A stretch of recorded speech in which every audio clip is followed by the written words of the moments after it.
...2024-cü ilin sonlarında astronomiya dünyasını sarsıdan qeyri-adi bir kəşf baş verdi. Alimlər hər 44 dəqiqədən bir yerə radio və rentgen dalğaları şəklində təkrarlanan siqnallar gəlməsini qeydə aldılar.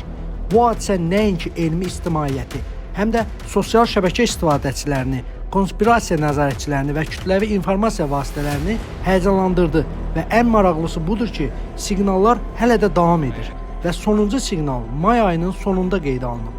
Bu sirli obyektə ASCAP adı verilir. O ilk dəfə Avstraliyanın ASCAP adlı güclü radio teleskopu tərəfindən aşkar edilib. Obyekt təxminən 15.000 işıq ili uzaqlıqda yerləşir və çox güman ki, ölü bir ulduz, yəni neytron ulduzu və ya magnetardır. Bütün maraq obyektin siqnalların dəqiqliyi ilə 44 dəqiqə fasilə ilə gəlməsindədir. Obyekt təqribən 2 dəqiqəlik siqnal yayıb, sonra yenidən susur və bu dövr davamlı olaraq təkrarlanır. Daha sonra NASA'nın Chandra rentgen rəsədxanası bu siqnalların rentgen spektrində də qeydə alındığını təsdiqlədi. Bu hadisənin təsadüf olmadığını göstərdi. Araşdırmanın aparıcı astronomlarından biri olan Manisha Kaleb bu fenomeni belə şərh edir. Bu siqnallar əvvəllər müşahidə etdiyimiz heç bir obyektə bənzəmir.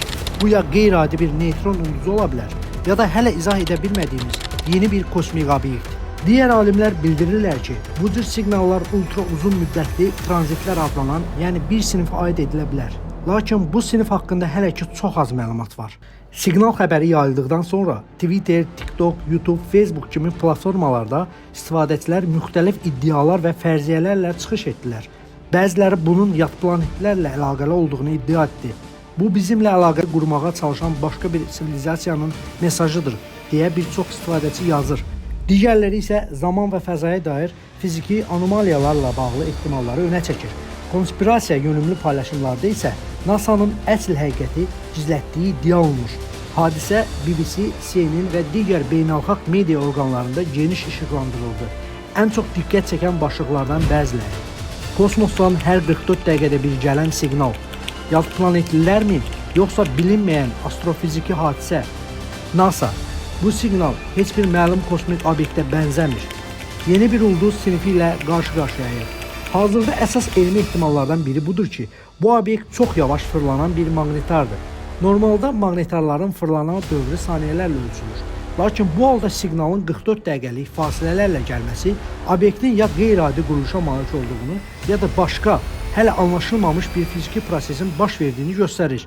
Alimlər hazırda daha çox müşahidə və məlumat toplamadan konkret nəticə çıxarmağın mümkün olmadığını bildirirlər. Bu hadisə həm elm adamlarını yeni kəşflərə təşviq edir, həm də cəmiyyətin kosmosla bağlı marağını artırır. Hal-hazırda məsələ tam olaraq aydın deyil, lakin tədqiqatlar davam edir və yaxın aylarda daha çox məlumat ortaya çıxacağı gözlənilir.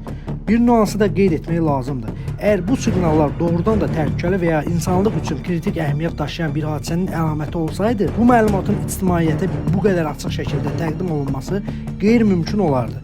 Belə hallarda məlumatların paylaşılması yalnız müəyyən elmi və ya hökumət dairələrinin razılığı ilə həyata keçirilir. Başqa sözlə, bizə təqdim edilən bu məlumatlar ya real təhlükənin olmadığını, ya da müəyyən çərçivədə məlumatlandırmaya icazə verildiyini göstərir.